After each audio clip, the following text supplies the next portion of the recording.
it's Olivia, and welcome back to Live in Literature. Thank you so much for all the love and support I received in my last videos, and if you have not seen them yet, feel free to head on over our channel to check them out. Thank you, Jorge. Thank you, everyone. And as you've seen from today's video, today we are doing a quarterly book wrap-up of 2022. Well, duh. I have been falling behind in my wrap-ups. I just haven't wanted to film them. I also hadn't been reading very much like in the past 2 months. And so I was like, well, I'll just save up until I have a whole bunch of books to share.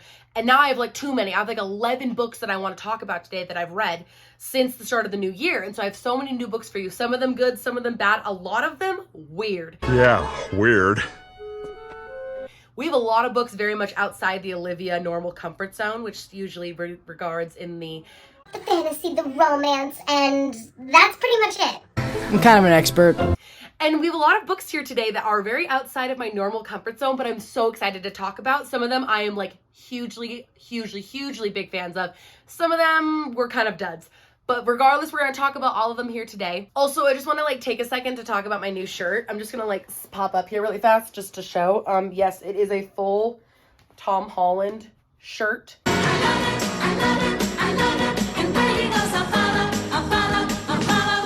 It is amazing. I got it on an amazing girl on Instagram. Her name is Adeline, and her Instagram is Adeline's Fort. And she has these awesome t-shirts. So if you're interested in that, I'll put her link down in the description below if you want to check out her Instagram. It's super cute and she's really awesome. So I thought I'd just give her a little bit of a shout out because this shirt is super cool. So yes, like I said, this quarterly wrap up, I have like 11 books to talk about with you guys today. So I am going to be pretty quick and try to be pretty brief with my descriptions. I promise this is a spoiler-free zone. I won't be spoiling any of the books. I'll be giving you like quick plot summary, reasons why I liked it, reasons why it's good, reasons why it's not good. And you guys can decide for yourselves if you want to read that. I will leave the links I will leave every book link down in the description. And I think that's everything. So let's just like get started, people.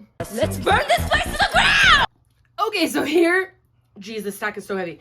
Here are all the books we're going to be talking about today. It is a hefty stack, and this isn't even all of them because I have, I think, 1 or 2 that are not hard copies. They're like online copies, but anywho, regardless, here is our massive stack of books of all we're going to be talking about today, and let's get started. First up, I want to start with a very fun and also haunting horror classic called House of Salt and Sorrow by Erin Craig.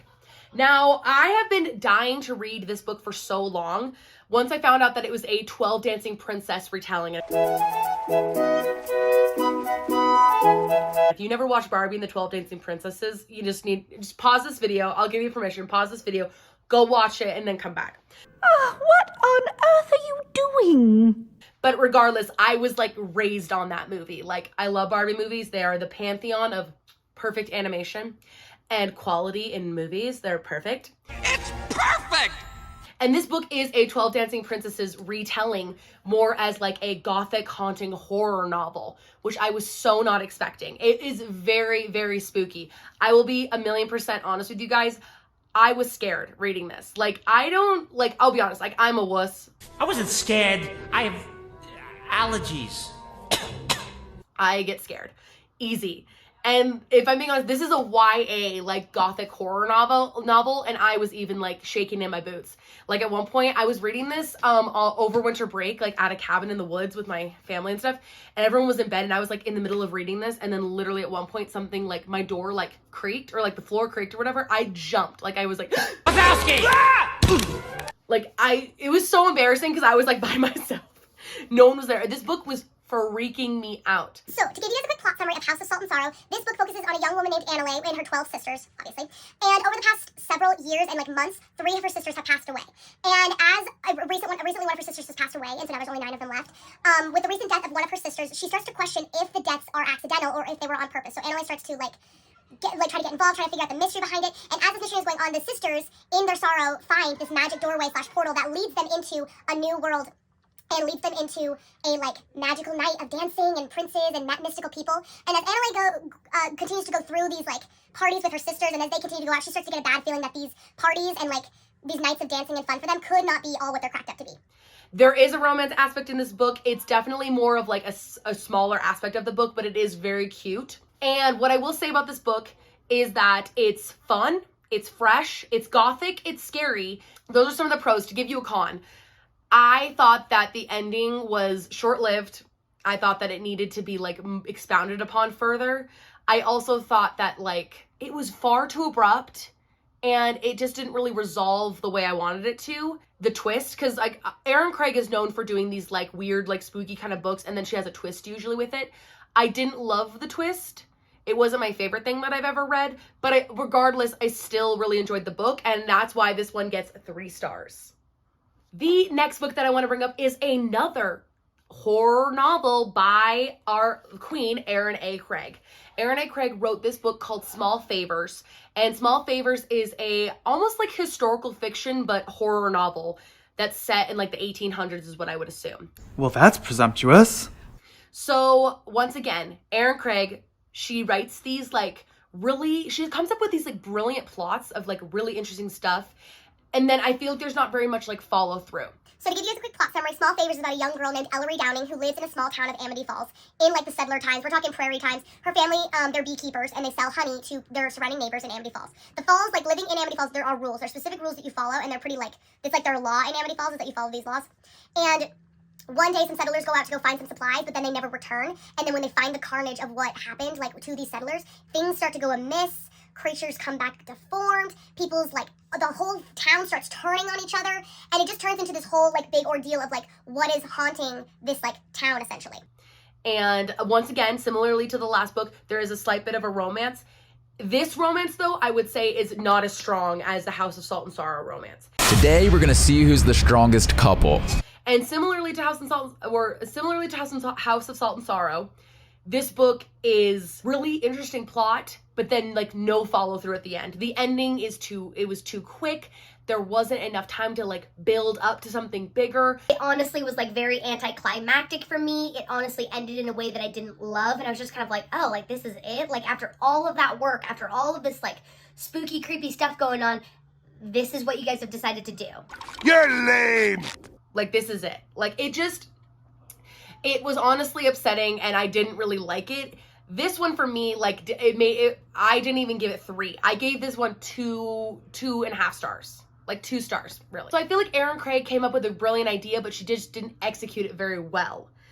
Who knows what will happen with her next one? This one was like a 2.5, 2 stars for me. Not very impressive. House of Salt and Sorrow is one that I would actually recommend. I'm like, yes, go read House of Salt and Sorrow if you want a like horror gothic novel. But if you want like a spooky settler novel, this one's not the one I'm going to recommend for you. Bummer, dude! Next, we have by one of my all-time favorite authors. You know her, you love her, I can't stop talking about her. Amy Harmon's Running Barefoot. Now, if you've been here for a while, you know how much I love Amy Harmon and anything that she writes. And so Running Barefoot was one of Amy Harmon's like first published books. I think it was her 3rd book that she published. It's very like, it was very new in her like repertoire of like literature that she's written. Oh, professional. And I just like had never gotten around to it. Like I've read almost every single book that she's ever written, and this was one of the ones I just hadn't read yet. And my roommate read it and she like literally fell in love with it so much that like I think it's her favorite book now. And so I was like, well, I definitely have to read it. So, to give you guys a quick plot summary, this book is about a young girl named Josie Jensen who's 13 years old and has basically had to raise herself from the time that she was a young child into like womanhood essentially because of the passing of her mother from a very young age. And so she's just a very mature young woman, like 13 years old, and she comes across this young boy named Samuel Gates who's 18 years old at the time that she meets his senior year of high school. And Samuel Gates essentially is failing one of his like English classes, and so he enlists Josie's help, like somehow coerces her to help him like fix essentially his English grade and help him around. So Josie and Samuel end up spending like the entire year together, and she helps him helps him basically like become this new person. He's just filled with a lot of like anger and pain from things that have happened in his past.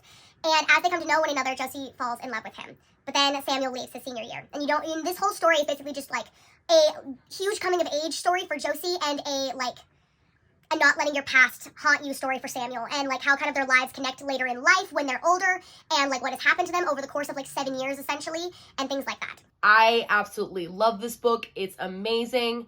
It literally like speaks to the heart, the things that happen. It is so raw and honest, and it like really shows like there's some points that literally I just was sobbing because literally like it talks a lot about like essentially like letting like your life like pass you by and you like not doing anything to stop it and not taking advantage of the things that you want when you want them and always doing things for other people. And I just think it has a really great testament of like, take what you want in your life and take control of it because it's your life and you're only going to get one. And I just think that like Josie and Samuel are both such amazing and compelling characters. I love Amy Harmon's books. I think that they're all literally phenomenal and fantastic. This one for me was only 4 stars. I'm shocked. Normally, every Amy Harmon book I read, I'm like 5 stars. It's brilliant. It's perfect. This one for me was only 4 just because I thought that the plot could have been developed a little bit further, and similarly with the romance aspect of this contemporary novel. I just wanted it to be like furthered a little bit more. Regardless, it's still one of the best contemporary romances that I've read in a long time, and honestly it was a nice refresh from after all of the horror gothic nonsense I went through with Aaron A. Craig. This next one I don't currently have with me, but here's a little picture of It Ends With Us by Colleen Hoover. It Ends With Us. Okay, you've seen it on Book Talk. You've seen it on the internet as one of the world's greatest books. And I literally have just never given it a chance because I don't normally read contemporary. It's not totally my cup of tea. It's just never been my thing, not into it, so. But literally my roommate was on her knees begging me. She was like, No, wait, please listen to me. You can't do this to me. You've got to read this book because literally she's like, I can't live with myself with the knowledge and the things that I know of the trauma that this book causes. You don't know what I've done to get here. The lies I've told, the lives I've ruined. And that's really all I can warn you guys about with that book is trauma. Like, this book is not, I think Colleen Hoover even said it best when she was the one who talked about this book, It Ends With Us, and said, like, this book is not to entertain. This book is to inform. This book is to inform you about, like, to save you from something, essentially, that you could get yourself into with toxic relationships.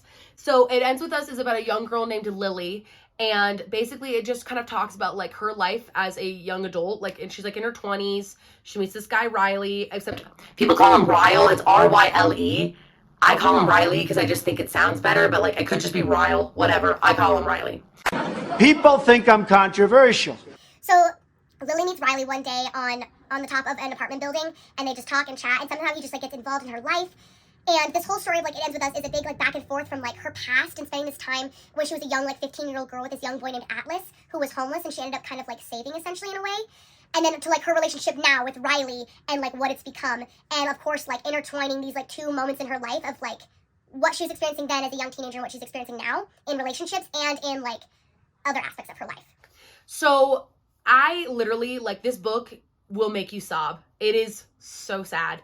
It is literally so hard because you like could never picture yourself in a situation. I'm not going to explain the situation because I don't want to spoil things, but you like, I feel like you could never picture yourself in a situation that Lily gets herself in, and you can totally understand where she's coming from in every single aspect of the relationship. And yet the whole time you're thinking, no, like, no, don't do this. No! No! No! But like, you can't help but also like be like, but you also are like, but I kind of know, I know why you're doing it, but also no, but also like, I understand, but also like, please stop. And so like, It Ends With Us as a big old mind freak, and it's totally devastating. Also for my younger readers, spoiler alert, not really, but also warning. Colleen Hoover books are very spicy, okay? So, like, for my younger readers, it's not for you. This is it's an adult, new adult literature. So, like, my 18 and ups, like, y'all can definitely check this out. But if you're younger than that, I wouldn't.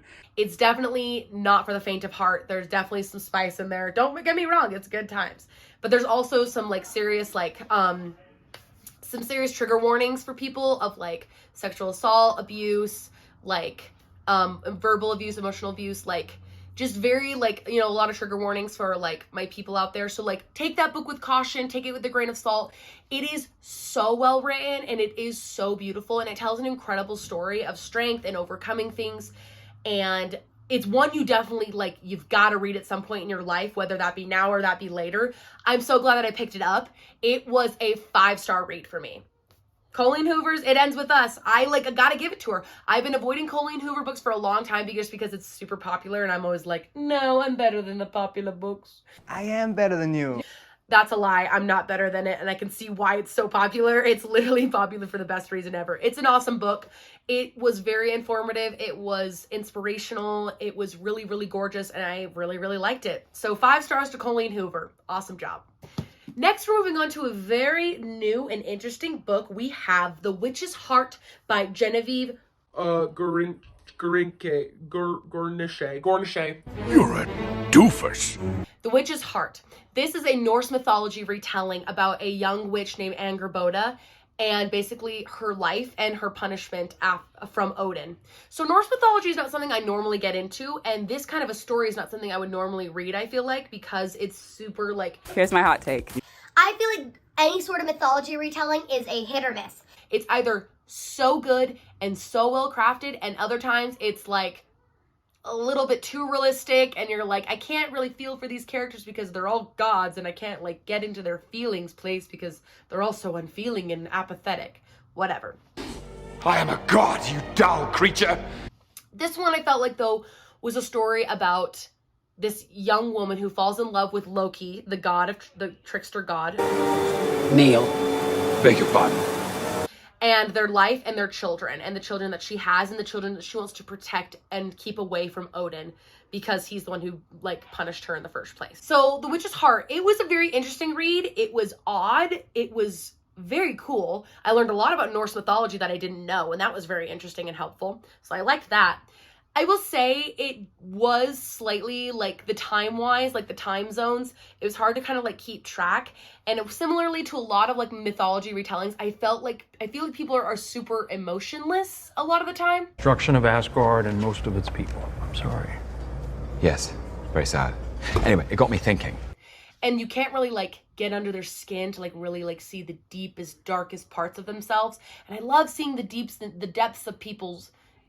I just love seeing their depth, and I feel like a lot of her characters are super like one-dimensional. A very interesting mythology retelling. I liked it, but it was also really weird, but like still really good. So like a weird one, but a good one. So if you're interested in some Norse mythology, want to learn about Angerboda's story, it's really great. I gave it 3 stars. Okay, let's just get this one out of the way. The one I read right after The Witch's Heart was Crescent City Book 2, House of Sky and Breath. Oh, no you don't. Not again. I know. You know that I've made 2 videos about this book. You know that I love this book.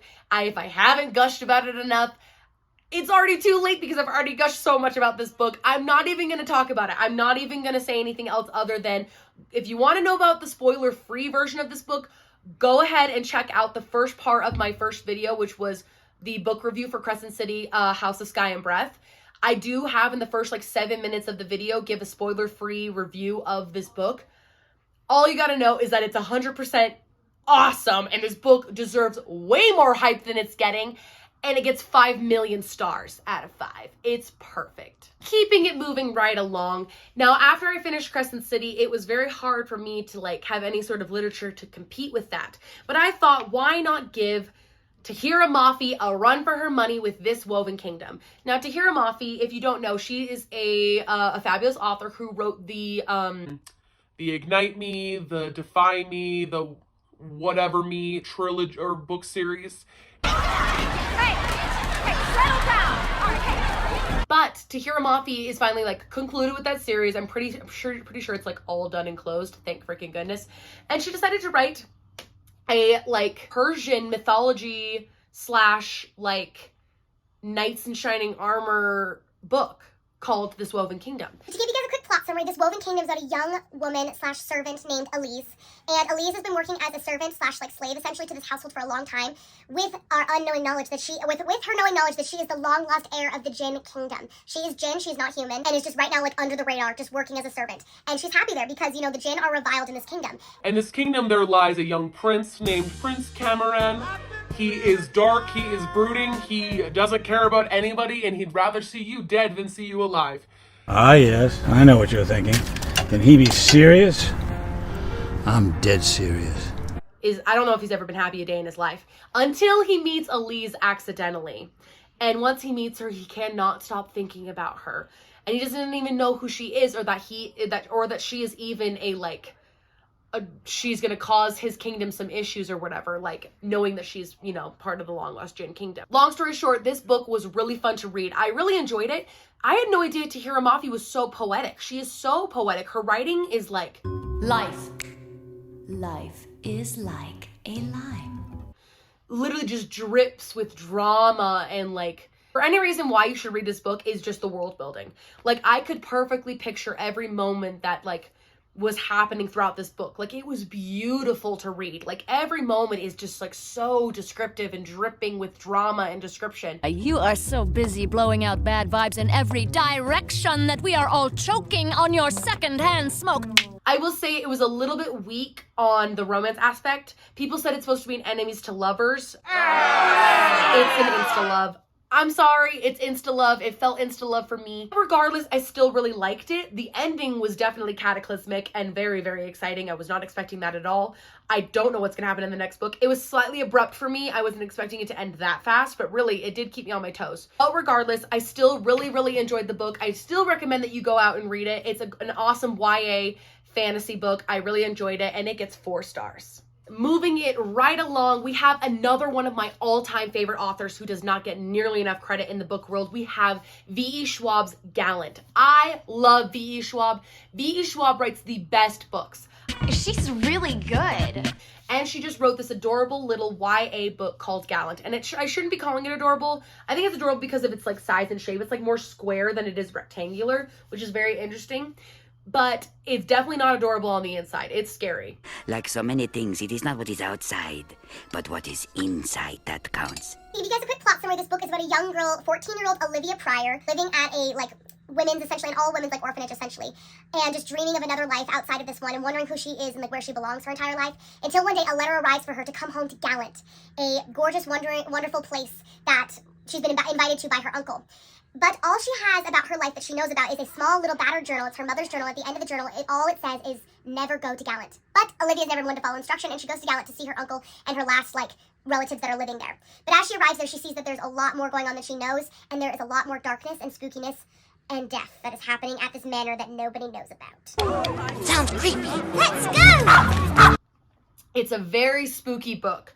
That's another thing. I've been reading a lot of spooky books this year, and I wasn't expecting that. This book doesn't have a romance, and surprisingly, I still found connection with it. I found connection with Olivia and her plight.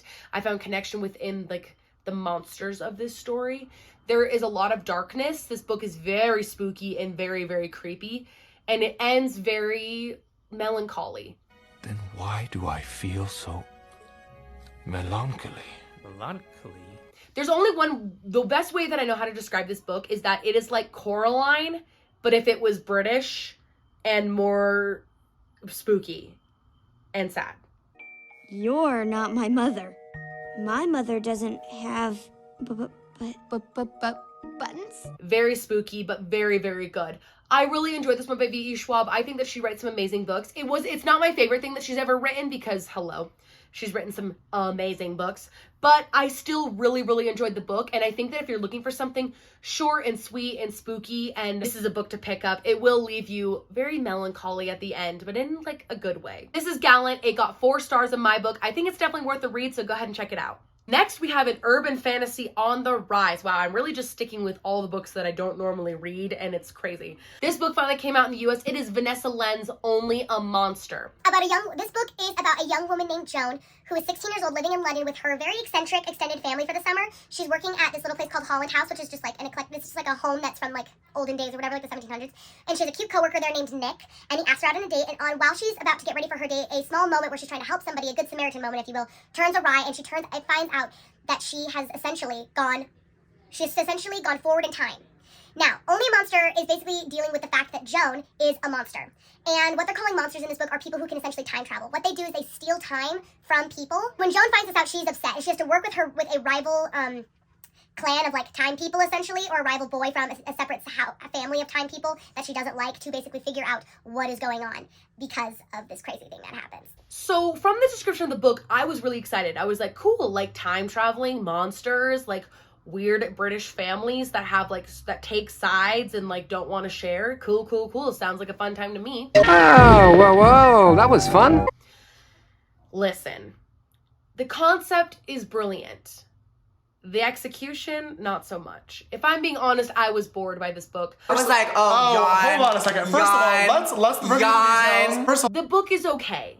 That's all. That's like the best thing I can say about it. Like, the book is good. Like, okay, first of all, it's far too fast paced. Okay. The second thing that bothers me about this book is that Joan is so surprised by the fact that her family is full of monsters. And this would be normal. Except for her entire life, her family has been just like popping in and out of places in weird clothing, and they've been talking to her about like the family power that they all have. And then also, of course, like even her grandmother being like, Joan, we're monsters. Telling her we're monsters. Listen, you little wiseacre. I'm smart, you're dumb. And I'm like, sis, you have known this whole time. Why are you so surprised by it now? You're an idiot! I just felt like it was far too fast paced. I felt like it was like naive. I felt like it was just like poorly written. And I just felt the concept wasn't fully fleshed out. And therefore this book only gets 2 stars. I was really like, it was enough to pique my interest and to keep me going till the end. But in the end, I was still disappointed with the result. I was just like, this ending sucks. Like, this ending made me upset. It didn't end the way I wanted it to. And I was just upset by the end. You have made me very angry. Next. Now, I did a video like a couple weeks ago about books that I've DNF'd, which means did not finish. And I had one of the books on there, The Song of Achilles by Madeline Miller. I had not finished that book. I was like, should I ever finish that book? And a couple nights ago, I was looking for something to read, and I saw The Song of Achilles by Madeline Miller sitting on my shelf. And I was like, you know what? I'm 50 pages into this book. I bet I could read it. I read it in one night. I kid you not. Well done, Gru. Rather impressive. So, The Song of Achilles is actually mostly about a young boy named Patroclus who, basically, he had a pretty hard childhood. His mother died. His father was really cruel to him. He was beaten a lot. He was living in this all-boys group, like household or whatever, at one point to try to, like, raise up the spirits of all the boys and whatnot and whatever. He accidentally, like, something really bad happens in his childhood. He accidentally, like, does something that he's not supposed to do, and he gets sent to this, like, all-boys house or whatever. Anyways, long story short, while he's there, he meets the king of all Greeks, essentially Achilles, who is a young boy at the time. And Achilles and Patroclus become best friends. And as they become best friends, they become more than just friends. They become basically companions. And then, as they get older, they become lovers. Secret lovers, yeah, that's what we are. And this book is essentially about their romance. That's what I thought. It's actually not. It really is more about the Trojan War and essentially like Achilles' like claim to fame and how he becomes the legend that is Achilles, and where does Patroclus stand in his life as his like companion and lover. Here's what I think. Hot take. TikTok has branded this book as one of the best books of all time and one of the saddest books of all time. Here's what I'll tell you. I did find it very sad. Insert photos now. They ask you how you are, you just have to say that you're fine when you're not really fine, but you just can't get into it because they would never understand. I found this book extremely sad. I did cry at the very end of this book. Everyone's correct. It is devastating. The ending of this book is devastating. And like I said, it's devastating. But it's not as romantic as everyone makes it out to be. Everyone's always like, oh, Patroclus and Achilles, the Song of Achilles, it's like the greatest romance of all time. These two guys, like, their romance is unmatched, it's unbeatable, it's godly. no. If I'm being honest, I felt like Patroclus' story was so overshadowed in the end by Achilles' fame. And I think that's the point, is that Achilles' fame of and becoming this like powerful Greek legend led to their demise, essentially, because of this. And I get that that's the point, but I did not find this book romantic in the slightest. I just can't believe it. I'm appalled. I think this book tells an interesting story. It's just not one that I want to partake in. I thought this book was going to be the romance of all romances and like this like great devastating like war between people and like love and things like that. And it really was just about like pride and just men getting their way, if I'm being honest. I felt my feminist spirit was like screaming throughout this whole book, being like, what the heck? Women once again getting totally screwed over in the end. It was literally just about men getting what they want, about their pride getting in the way of them like actually helping people. Overall, I gave The Song of Achilles 2.5, 3 stars. I can't decide between 2.5 to 3 stars because it did make me upset. Like, I did cry and I was upset by the ending. But if I'm being honest, it didn't resolve itself. And so therefore, I'm like, what the heck? I might as well stick with the 2.5 stars. So say what you will about the book. I don't think it's a great romance, but I do think it's a great lesson on pride. And last but finally not least, holy crap, we've gone through 10 books. Here is number 11. It is A River Enchanted by Rebecca Ross.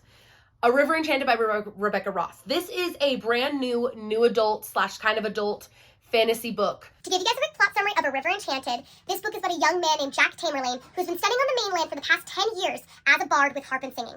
And he is called back home by his lord, Lord Tamerlane, to come back and help him with something that's going on the island of Cadence. But lo and behold, it's not his lord who's called him back, but his daughter, Adara, who is going to become the next lord of the island, or laird, as I guess would you say. For Adara has summoned him back because she needs his help because the young girls on the island of Cadence on the east side are going missing. These young women are going missing, and Adara thinks that Jack is the key to helping get them back. And it's just a beautiful story. This story was very like honest and real, and it was like had really cool mythology and lore. It was surprising and shocking. There was a really cool action, and there were really cool like moments between all the people. I don't know how to explain this book better than it was honestly like a Scottish fantasy. Like, I just loved it. I just was so different than any fantasy that I've read in a long time. And I just loved that. It felt like I was like in the world. This book really spoke to something inside of me. It felt very like whimsical and like the fantasy aspect that you don't really get to see. That's not all like, I don't know. I feel like sometimes fantasy is very like showboaty. It's very like fae people and lightning bolts and like just like a lot. Brilliant.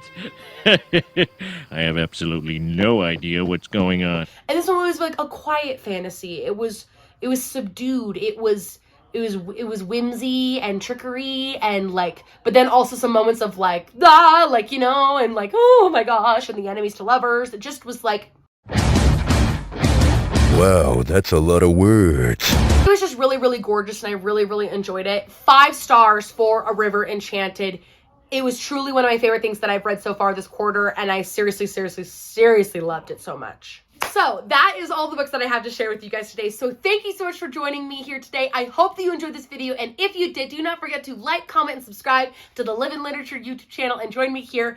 If you decide to read any of these books, feel free to leave down below in the comments of which ones you have read and if you like them and if you didn't. And thank you guys so much for all your love and support. I seriously appreciate it. You guys are seriously the best, and I love you the most, and I'll talk to you later. Bye! Hey guys, just wanted to hop on here really fast to announce the giveaway winner from our giveaway video last week, announcing 50 videos that I decided to do last minute. I had many of you guys submit entries in. Thank you so much for all those who submitted their entries. I'm very grateful for all of you.